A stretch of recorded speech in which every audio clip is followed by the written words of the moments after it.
Hello and welcome to our direct talk. I'm Marinimana, will be your host for today, and I'm joined by Dr. Gebreab Barnabas. Dr. Gebreab, welcome. Thank you for inviting me. Today we'll be talking about the Ethiopian transitional period between 1991 up to 1995. Doctor, could you please tell us a little bit about your role during that time? Thank you. I was a member of the Transitional Parliament representing the TPLF, and in fact, I was like the whip of the TPLF. There was a group of us, and I was the coordinator of the TPLF group, and the EPRDF group was led by Ato Dawit Johannes, the OPDO by Dr. Nagaso Gidada, and the three of us worked at the Ethiopian Nationalities Institute in an election commission board. Which was constituted of various parties, not only the PRDF, but the Hararis, the Kurages. The OLF was there, represented by two guys, Tareke and Ababia, and many others. So my role was to work with this group in the transition period as a member of parliament representing Tigrai and the TPLF. So you were clearly an active participant during that period of time. So how would you describe that period of time? The period was eventful. It was during that period that the transitional charter, was written and agreed upon by several participants of the transitional charter. The OLF was a major player in the transitional period because of all of the number of ministries that were formed to run the transition period. The OLF had 6 ministers. 6. Agriculture was led by the Gaia Asfaw. Information Ministry was held by Dima Nagao, and many others, just to mention a few. So it was eventful in the sense that this was the only period that the TPLF and the OLF came close together and tried to work out a democratic order for Ethiopia. Unfortunately, after 1 year or so, the OLF, the Oromo Liberation Front, opted out from the transition period, and some others, like the Hadia group led by Professor Beyene Petros, also opted out, and they didn't continue the transition period. But somehow the remaining 34 or so parties continued, and it was the first experience, probably the last one also, of a multi-party, both national parties and nation-based or nationality-based parties together to write a constitution, a federal constitution that can only be described as exemplary in the continent of Africa. Many adversaries have other viewpoints. They can keep their points for themselves. But as far as I'm concerned, the Ethiopian Federal Constitution was a document that saved Ethiopia from disintegration. So how about from the perspective of the TPLF? Until that time, it had been leading the armed resistance. And did you have any concerns about its transition to governance, especially to govern a country as complex as Ethiopia? Yes, we had concern because for the first 15 or so years in the armed struggle, the TPLF was really fighting it out on its own. Uh, uh, the major parties that appeared soon after the downfall of the ancient regime, the Haile Selassie regime. There were big parties like the EPRP, with almost 4 million members, it is said, and the smaller but tougher party called Meison, the All Socialist, the All Ethiopia Socialist Movement, Meison. They crumbled in the struggle, during the struggle, for no fault of ours. The TPLF was not engaged in the liquidation of these parties. The EPRP, which was a huge party at that time, almost abandoned the armed struggle in the rural areas and focused to fight the military regime in Addis Ababa, in Marcato. It started guerrilla warfare in Marcato, which was very dangerous, and it was liquidated there. This was the main reason why the EPRP was disappeared from the face of the political scene. The chairperson of the EPRP, Dr. Tesfai Debesai, who is incidentally from Tigrai, was killed in Addis Ababa. He was the chairman of the EPRP, the largest political organization in Ethiopia after the downfall of Haile Selassie. Obviously, this had its own implications. They had a guerrilla group in Asimba, in eastern Tigray now, and that too was not strong.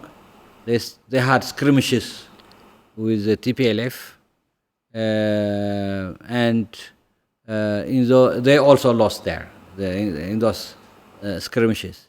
A small group of fighters from the EPRP around Gondar, Balasa area, they started a democratic movement to continue the struggle in a spirit of liberation, and crossed from Balasa, Gondar to Tigray. They retrained themselves here in Tigray and went back to Amara region and Wag, Hamra, and Balasa, and grew up into a movement which called the EPDM, later Ba'aden, who partnered with the TPLF to form the EPRDF. This was the only way the TPLF could become a legitimate force to run the whole country, because the EPDM was the Ethiopian People's Democratic Front. It had not only Amara and Agao groups, but also Oromos and other nationalities. So from the EPDM, or the EPDM, the Ethiopian People's Democratic Movement, emerged the OPDO much later, at the end of the war, and so the EPRDF was there as a core force, with the TPLF admittedly playing a leading role for the moment. So yes, it was an uphill movement. It was a challenge to run Ethiopia, having started the struggle in only one quarter of the country, Tigray, and of course much later the PDM and OPDO, but it was not on its own.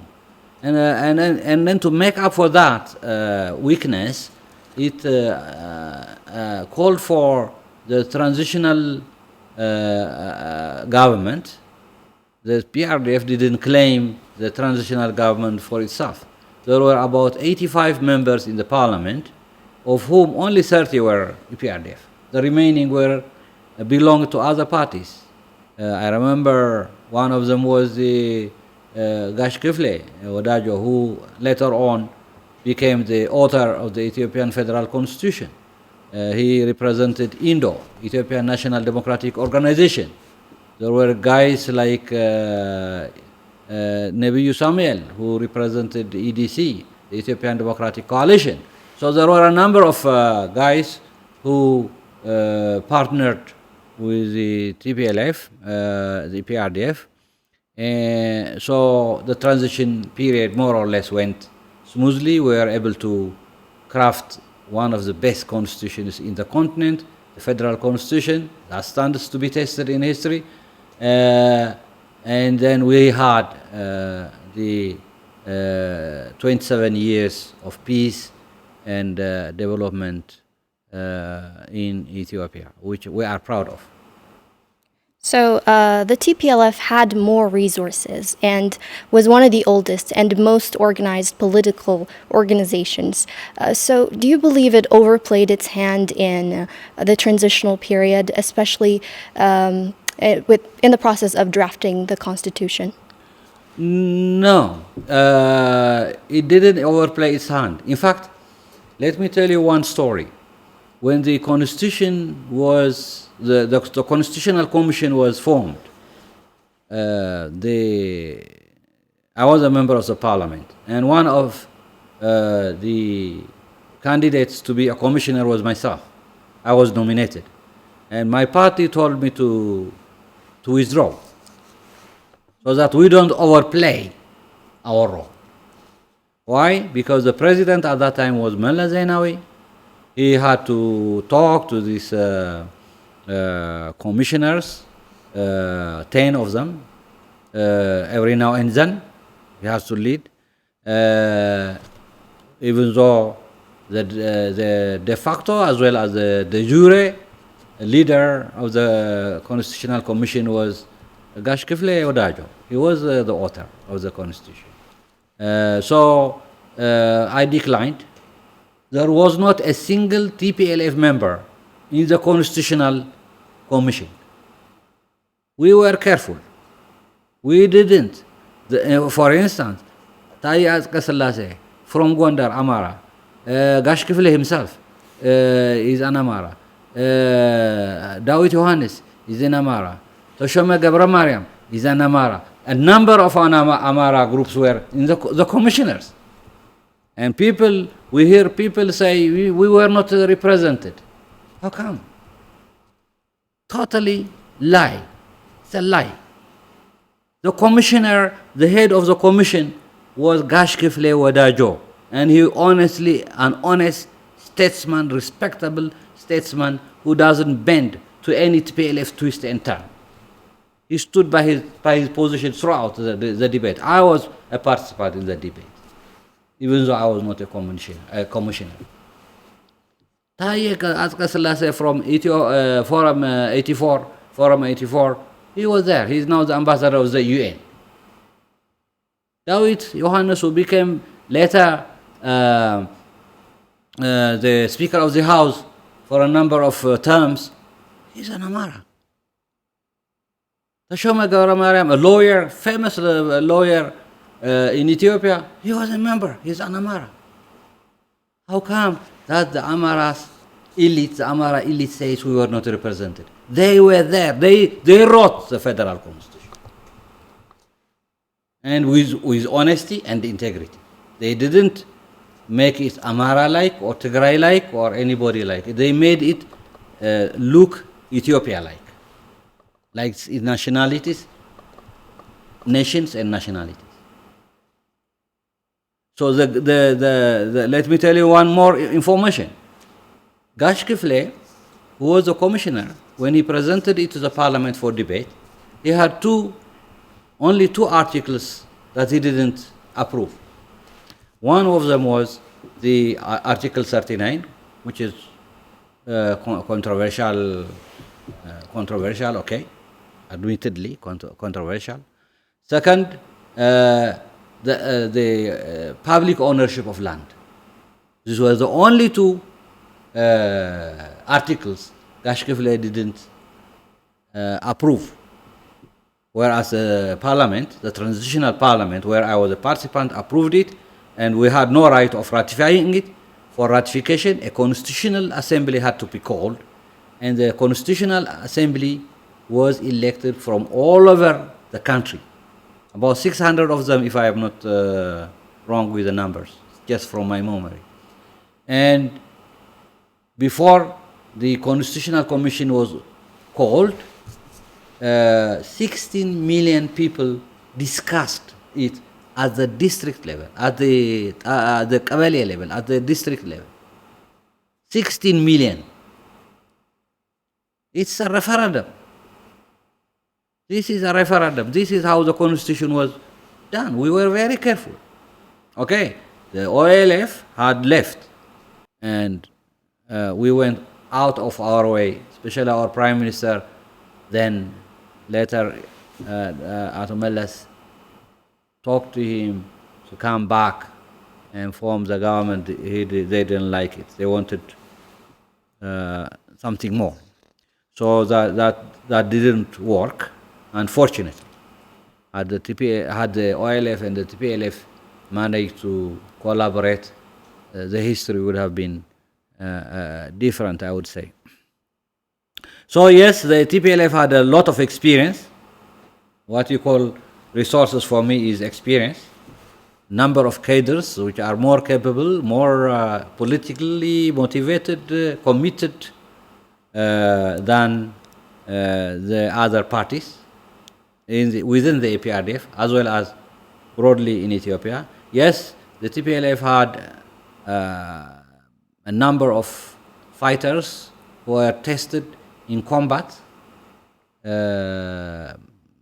who later joined the army. There were no other resources. Our resources were our vision for our country and our people. We wanted an equally, an Ethiopia, a country which is equitably run and developed. And we did succeed, at least in the area of economic development. All countries, all places in Ethiopia had the chance for the first time to grow rapidly in an exemplary way. First-rate growth in the continent, first-rate growth in the world. Who can deny this? Who can deny this? This is our input. And we had also a first-rate leadership, like Meles Zenawi, the late Meles Zenawi. So Meles Zenawi himself was a resource. So one of the most controversial issues as of yet is the formation of regional states and their boundaries. Could you please tell us a little bit about the process? How were the regions formed? Okay, that's probably the one of the reasons why I'm here today.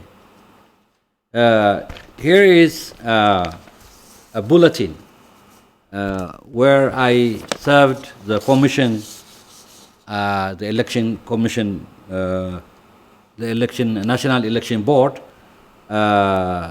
bulletin.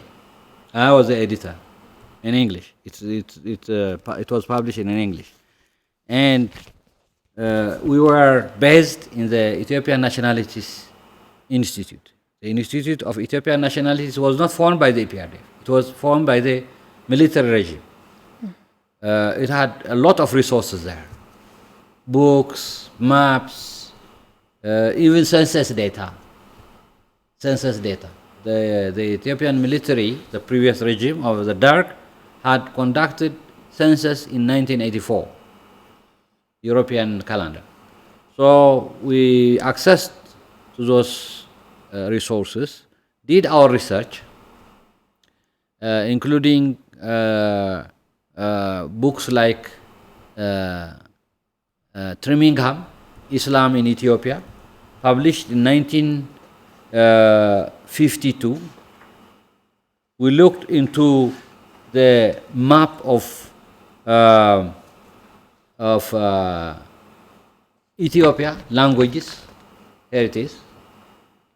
I have a copy of the book. Of course. It clearly puts Walqait in Tigray, Tigrinya speaking. 1952. David Johannes, who was the vice commissioner of this commission, is an Amara. He believed in it. So when we presented, doing our research, that we have groups of nationalities in one, like Tigray has Tigray, Saho, and Kunama. Here. Afar has only Afar.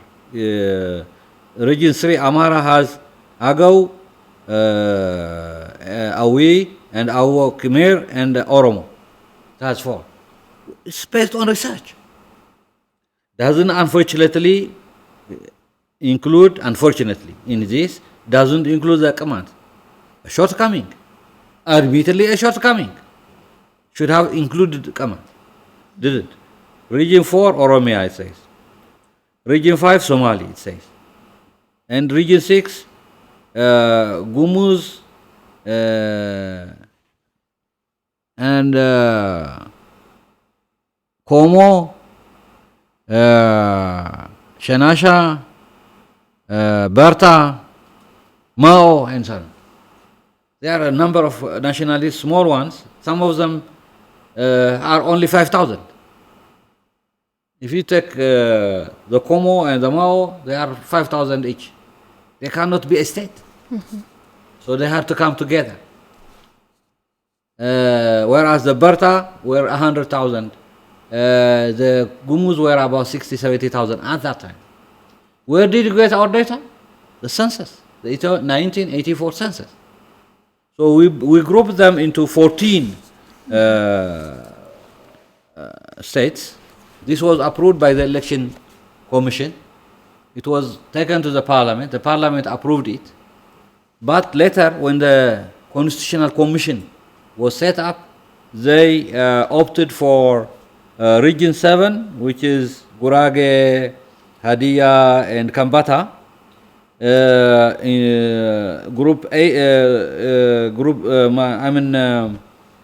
Number 8, which is Sidama. Number 9, which is Walaita. Number 11, Kafa.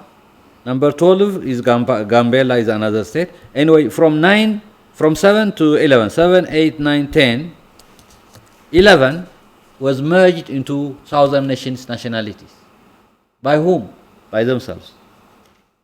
We didn't impose it. They said, we want to be together. In fact, in this commission, I remember a commissioner called Dr. Haile. He was a doctor, PhD, and Dr. Bayene Petros, who is now a professor. They were there. They approved it. They approved the grouping of all these 7, 8, 9, 10, 11 into one. They had even a party called the Southern Nations Party at that time. So the TPLF was not heavy-handed. It was participatory. And we still argue that our work for Ethiopia was in all fairness. We paid blood for it. We didn't pay cash. We paid blood. Not in cash, in blood, to bring about the system. So this is what I believe we did for our country. So there are many that would argue that the process that formed the states and drafting the Constitution was not representative.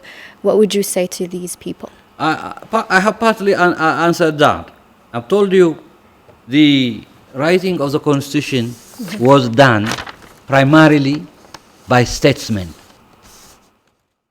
I still believe post-Mos, that Gashkifle was a statesman. Gashkifle Wadajo was a statesman. Gashkifle deserves to be remembered with integrity and with pride. It was written by him, a lot of integrity. We learned from him. We were his students. We were his supporters. 2. Malla Zainawi,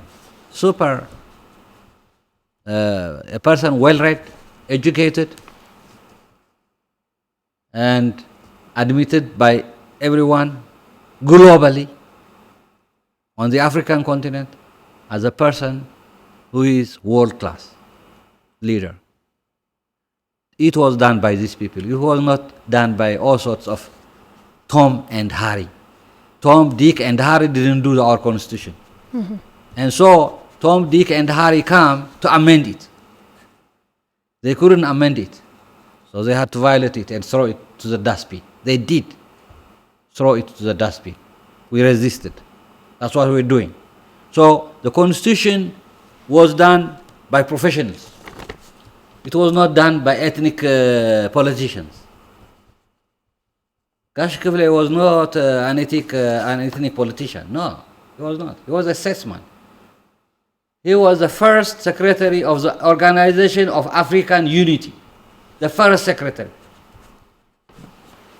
A lot of integrity and talent, knowledge, experience. So how can we say the Amara were not represented? It was not written for the Amaras. It was not written for the Tigrayans. It was written for all of us, for all Ethiopians. And what's wrong? Why don't they go there and try to find out, to tease out a problem in the constitution? Let them tease out a problem in the constitution. They can't find anything. An inviolable constitution by any standards. That's what the constitution is. Did we faithfully implement it? Well, in many parts of it, yes. In many ways, also not. Okay. Where did we succeed in faithfully implementing it? In allowing every nationality to run its own affairs. 1. In allowing many languages of Ethiopia, 34 languages, to be used in education, in public administration, in courts. We are very proud of this. This is the only country in the continent which uses its own native languages in education. This is the only country in Africa, which uses its native languages, in courts. This is the only country, it was during our leadership, the country in Africa where languages are used in courts, not only in courts, but also in self-administration and in education. So they are proud of this. Where did we have on the downside? Well, we could have done better in broadening the playing field of opposition parties. We are not happy. We are not happy that our country is fragmenting into pieces. We're not. I'm not happy, personally. So we could have made our playing field for the opposition parties broader. Would that have saved Ethiopia from coming to where it is now? I don't know. Maybe. I am not sure. Nobody. I am not a wizard or a prophet to say this is but we did have problems of democratization. Mm. We should learn the lessons. The bitter lessons is we had a problem of democratization. So, Dr. Gebreab, the Article 39, which you've mentioned earlier, is the most controversial articles of the Constitution, is known. It gives states the right to self-determination up to secession. Do you think the article was necessary? You see, let me approach it this way. the Article 39 was one of the articles we thought at that time would keep the country together. It's we call it an open door article. Let's get together, but we are not going to suffocate. There are doors, left, right, and center. If you feel you're oppressed, you can opt out from the union, from the federation. That's what it says. By the way, whether we have it in the constitution or not is not detrimental. It was not detrimental because in Canada, Quebec, a French-speaking Quebec, if I am not wrong, carried out referendum twice. They didn't succeed, but they had the right, because this is a universal right. Nobody can prevent them from having 10 times a referendum for Quebec to be independent. In Scotland, in the United Kingdom, Scotland carried out twice. They didn't succeed, but it is not in their constitution. In South Sudan, carried out a referendum and became an independent country. It was not in the constitution of the Sudanese state. It was an agreement between the warring state and the SPLA, the South Sudan People's Liberation Army. The warring parties. Treaty. It was a convention that to hold a referendum after 6 years. They call it a comprehensive agreement, CPA. So it is not, even if it was not even if Article 39 was not present in the Constitution, our inalienable right to self-determination and referenda is constitutional by the United Nations Charter. It is in the United Nations Charter. Nobody can deprive this, any of us. But for that, let me tell you the evolution of this Article 39. There was a movement in the Ogaden called the Ogaden National Liberation Front, ONLF. And there was also the Western Somali Liberation Front and many other fronts, but the main one was the ONLF. And the sultans in the Somali state, now we call it the Somali state, asked us to allow them for a referendum like what you did before that in Eritrea. They said, you have allowed the Eritreans a referendum. Why don't you allow us a referendum as well? Where there were differences between the Eritrean agenda and the ONLF. Eritrea was a federation with Eritrea, with Ethiopia. It was an Italian colony before that. The Ogaden was not an Italian colony or a British colony or anybody's colony. It was part of Ethiopia since 1950. For a brief time, they were under British rule during the ousting of when the Italians from Somalia were ousted by the British did run the Ogaden for a while, together with Somaliland, but they gave it back to Ethiopia. So it was a different arrangement. It was not like Eritrea. Anyway, it's their right.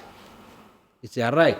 So our government, Meles himself went and talked to them. Why don't we try this together?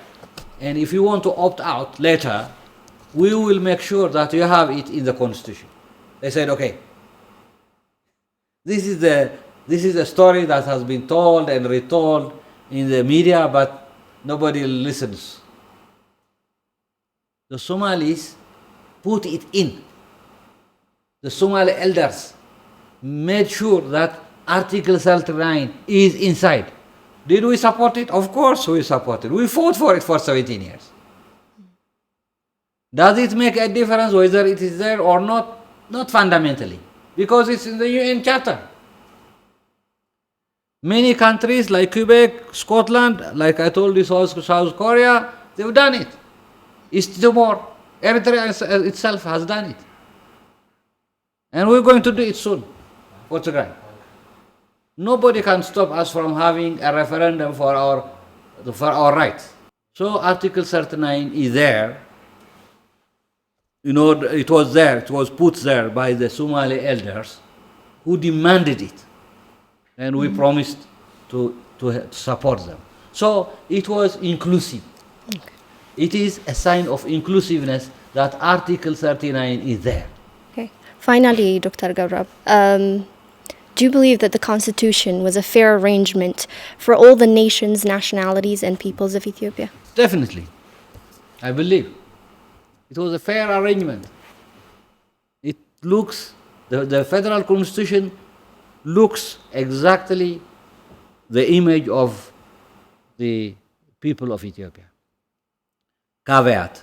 My caveat is this. There were these 14 states that we proposed to the early period. 14 is not many. There could have been 40 states in Ethiopia. Switzerland, a small state of 7.59 million, has 26 cantons. 26 cantons. Why should not Ethiopia, with 100 million, have 50 states? Why not? There are only 80 national groups anyway. We should have been very flexible here. If anybody wants to have his own state, so be it. The Constitution doesn't say you're not allowed to have a state, does it? There are 13 ethnic groups or nationalities who wanted their own state. They should be allowed. So it was a fair arrangement.